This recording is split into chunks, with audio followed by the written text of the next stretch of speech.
Hi guys, so today we're going to be looking at chapter 5 section 1, nth roots and rational exponents. If we're looking at the nth root of a, our n is identified as our index and it's rooting our a value. We are going to be looking at different rules to also indicate the nth root of a, which is something that we kind of discovered already last semester. So we're just identifying first right here when our index is an even integer. So let's say, for example, we have an even integer and our integer is 6. That's an even integer. In those cases where our a value is less than 0 or a negative number, such as -2, we have to say that this is just going to give us no solution. Reason being, we already know this from last semester, where whenever we had a square root of -4, for example, in this case, there's nothing we can do because 2 times 2, that doesn't give us -4. We also know that -2 times -2 also does not equal to -4. And so whenever we have an even index and a negative number, we can automatically assume it's just never going to have a solution. So that's the first rule. Second rule, whenever a is equal to 0 and you still have an even integer. So let's say your index here is 0 and your a value is equal to 0.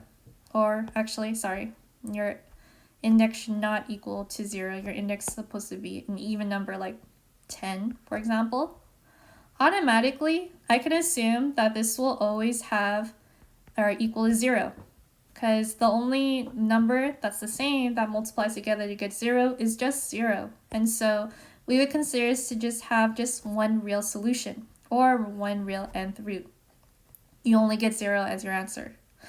In the case where a is greater than 0. So in those cases, that's considering, let's say you have, again, an even index. Let's just do the square root. And it's a positive number because, again, our a value has to be positive. We will always receive 2 real solutions. In this case, I know that we would get plus and minus 3. Because we know that 3 times 3 gives me 9, and -3 times -3 also gives me 9 as well. So we always are going to receive 2 positive solutions, no matter what, whenever we have a positive number inside of an even index root. Okay? All right, so that's dealing with the rules of an index when it's even. Now, when n is an odd integer, let's say, for example, we have a cubic root. So if I were to use a cubic root, we would have here a cubic root of 3, for example. And our a value is negative. So let's say we have a -27. In this case, it's a little different than the one that we have over here. When our index was even and our a value was a negative number, we automatically said there's no solution because all the negatives being even will always equal to a positive, no matter what. But in this case, our index is odd. And so based off of that, I can actually solve this now. I know that I could use -3 because I know that -3 times -3 times -3 would equal to -27. Now, does that work for a positive 3? No, because 3 times 3 times 3, that equals to positive 27. So in the end, that wouldn't work out. So in this case, I do get a solution, but I will only get one solution. So I will have to just make sure to note that this would only be considered to be one solution type of situations. A equaling to 0. Again, even though it's odd, it's still the same. If I had here an odd, like let's say I have the root of 11, and we have 0 inside, that's still going to just equal to 0. It's just going to be one real solution still. And the last one, right here, when a value is positive. So let's say you have here the root of 5. and you have a positive a value. This is still going to be just one solution, and that's because, again, 2 times 2 times 2 times 2 times 2, that equals to positive 32. But if I had negatives on every single one of these numbers, we would get a negative answer in the end. So it only works for positive values. And so because of that, we have to say there's only one real solution that would be provided here. If, for example, we had an odd index and an even number inside. So the basic idea is that the only differences you'll see will be in our even integers. First one being, if you have an even integer and your index is a negative number, you're going to receive a no solution. There will be no real nth roots. And on top of that, for our positive one, when a is positive, and again, you have an even index. Right here we have the index of 2. We're going to receive two different solutions. One will be the positive answer, and the other will be the negative answer format of it. And so this will be really important to understand for later on in this lesson today. So let's try it out real quick. Find the indicated nth root of a. So over here, our n is 3. So right here we have our 3 root of a, which is negative 216. Again, when you have an odd index, odd, and you have a negative a value, negative. No matter what that number is, you're always going to receive at least, or just one solution. Not at least, but specifically one solution. And that would be, in this case, negative 6. I do know that negative 6 times negative 6 times negative 6, that equals to negative 216. And again, 6 positive 6 times 6 times 6, that wouldn't give us the correct answer. That would just give us positive 216, which is not what we want. So based off of this, I know that we just receive one real solution. So just one real solution here. Real solution. On the other case, let's say that we have here our our index is 4 root of 81. And in this case, we have an even index. It's even, and on top of that, we have a positive a value. I know from this automatically, without really having to know how to solve it, automatically, because it's positive and the even index, I'm going to have two real solutions.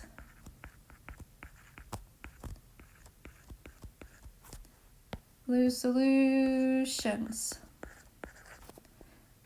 And in this case, I can check it still, so I'll check it out. Let's see. If you have here the index of 4, and it's the 4 root of 81. Let's see. 81 can go into 9 times 9. This also could be 3 times 3 and 3 times 3.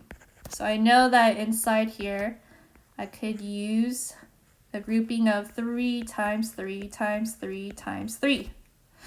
And so from this, I get positive 3, or I could also get negative 3, because negative 3's all multiplied together would give me positive 81 too. So I know for sure I would get two real solutions, and I just checked it over here if necessary. So right here, two real solutions, and one real solution would be our answer. There will be some problems where you won't be able to solve it, and you'll just have to assume based off of the index and your a value inside. Okay, so we're going to be looking at rational exponent rules. Now, before we get into these rules over here, let's just go over a little bit of review first. So I'll write down a little review. One of them was our exponential rules. So exponent rules. we said that if you have a value, let's say you have 7, and it's to the power of 1 over 10, for example. Whenever you have an exponent as a fraction, you can always change it into the radical format. So instead, I could get here 10 root of 7, like that. And it could also go the opposite way too. Let's say you had 10 root of 7 first. You could always change that back into the exponential fraction format. And so we're going to use this rule today to identify and look at these new exponential rules here. So, rational exponent rule. Let's say you have a to the power of m over n.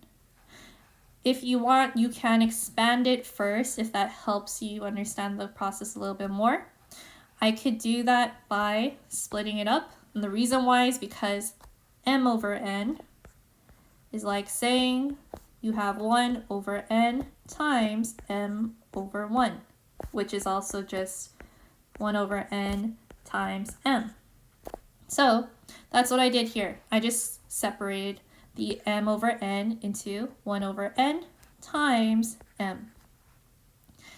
Once I do that, I could use my old rule over here to change my exponent into a radical format. So over here, I just changed my a to the power of 1 over n into the radical format and root of a. And I'm just leaving the m on the outside.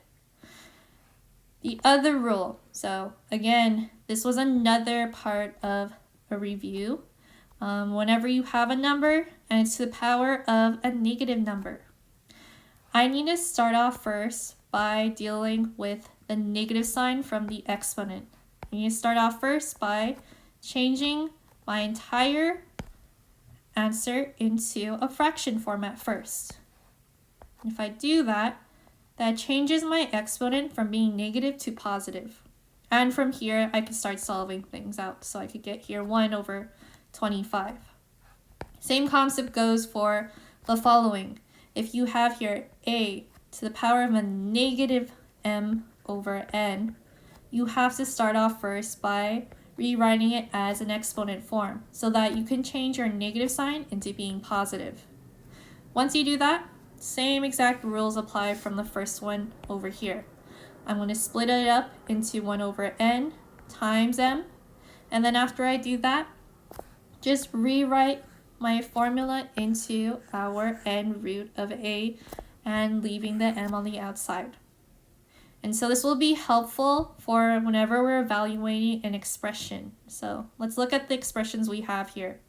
We have here 16 to the power of 3 over 2. So what I'll do first, I'll rewrite it. We have here again 16 to the power of 3 over 2.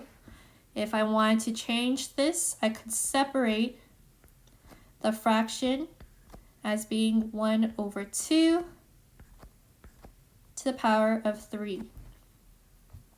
And so from here, I just need to rewrite my formula into a radical. So I get here square root of 16. On the outside, I'll keep the 3. I know that the square root of 16 is equal to 4. Again, keeping the 3 on the outside, and 4 to the power of 3 equals to 64. Done. Let's try out the other one. We have here 32 to the power of negative 3 over 5. Before I do anything, again, gotta deal with that negative sign first. So I need to change my entire expression by making it into a fraction. So we now have 1 over 32 to the power of 3 over 5. From here, it's like you could just ignore that 1 over sign for now and just focus on the bottom. Over here, I'm going to separate it. 32, 1 over 5, and the 3 is going to go on the outside. Again, I still have that 1 on top. From here, I could change my exponent into a radical sign. So we get here radical 5 root of 32. On the outside, again, I'm still keeping the 3, and I still have that 1 on top.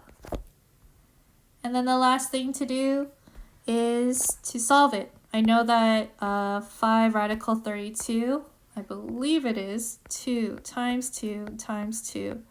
2 times 2, that gives me 4, 4, 2, 16, 2, 32. So I know that I could change this into 1 over 2 to the power 3. I'll move it over here. 1 over 2 to the power 3. And that just equals to 1 over 8. Done. Okay, so rational exponent rules. We already went over 2 of them over here. The next rule is very similar. All I'm doing is just flipping it around. So let's say instead of having the exponent first, let's say you have the radical format first, and you want to change it into being in the exponential form. Reason being to do this is whenever you have a calculator, it makes it easier to solve whenever you have a calculator using the exponential form. So again, we have here our 4 root of 7. So I'm just going to change this into the exponential form. I'm going to focus on this part first, the insides. So right here we get 7. If I want to change the root into an exponent, I just need to make this into a fraction format first. And now I have 7 to the power of 1 over 4 times 3, which if you want to go step by step, 1 over 4 times 3 over 1. And then based off of our exponential rule, we can multiply 1 over 4 times 3 over 1, and that gives you 7, 3 over 4. Once you do that, you can calculate it a lot easier. On the calculator, you just have to input 7. Then you use that upper arrow sign, and then you put in the fraction, parenthesis, 3 divided by 4. Close the parenthesis. And you'll get your final answer, which would round out to be about 4.3 in the end. So again, only really time you need to convert your radical into an exponent is whenever they're asking you to use a calculator. It's always easier to have it rewritten in an exponential form. All right, last one is solving equations using the nth root. So we're going to be using every single rule that we've covered so far in this lesson. So first thing to do, if we're asked to find the real solution of the following, we have here 4x to the power of 5 equaling to 128. So I'll do that one first. If I'm solving for this, start off first by getting rid of the 4. If I get rid of the 4, I'm just dividing 4 on both sides. And I get left with x to the power of 5 equaling to 32. From here, to get rid of the 5, I just need to root everything by 5. I'll move this to the side a little bit. Root this by 5 as well. So we get as our answer x equaling to the root of 5, which, just a reminder from our first rules, we always have to go back to remembering our rules here. This will determine how many solutions do we have. Do we get one solution? Do we get two solutions? Or should we get, no solution, two solutions, or one solution? So if I'm looking at my radical here, number 1, this is an odd index. And on top of that, we have a positive one. So based off of that, I automatically can assume that we're only going to get one solution. So I don't have to worry about that plus or minus thing. I just get one solution. So that's one solution should be 2, I think, because 2, yeah. We already did that one. X would equal to 2. Cool. More box, please. Okay, next one. We have here parenthesis x minus 3 to the power 4 equaling to 21. So to get rid of the parenthesis, I just need to deal with the radical first, or the power. So we get here x minus 3 to the power of 4. I need to get rid of the exponent by rooting it by 4. On the other side, I have to do the same exact thing. We have the root of 4. This turns into 21. And I cancel out the exponents, so I get left with 3, or x minus 3, equal to the root of 4 root 21. So again, let's look at it. We have here an index that's even index. We also have an answer that is positive.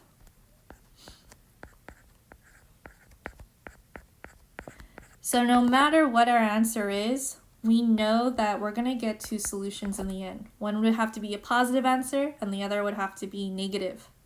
And so because of that, and on top of that, I can't split up this properly because the only thing that 21 splits up into is 3 and 7. I'll have to use a calculator. So since I'm going to use a calculator automatically, I need to change this into a exponential format. So instead of 21 or 4 root 21, I'll change this to being 21, 1 to the power of 4. And from here, I'll just solve this out. So we get 3 on both sides first. Get left with x equals 3 plus or minus 21 to the power of 1 over 4. And so on a calculator, if I solve this out, this turns out to be x equaling 3 plus 21 to the power of 1 over 4, and x equals 3 minus 21, 1 over 4. Let's see. 3 plus 21 to the power of 1 over 4. That equals 2, 5.1. So x would equal to 5.1, or rounded up to 5.1. So 3 minus 21, power of 1 over 4. That gives us, rounded up to 0.86, or 0.9. X would be rounded up to 0.9. And so those would be my 2 answers in the end. Okay, so hopefully this helped. Good luck.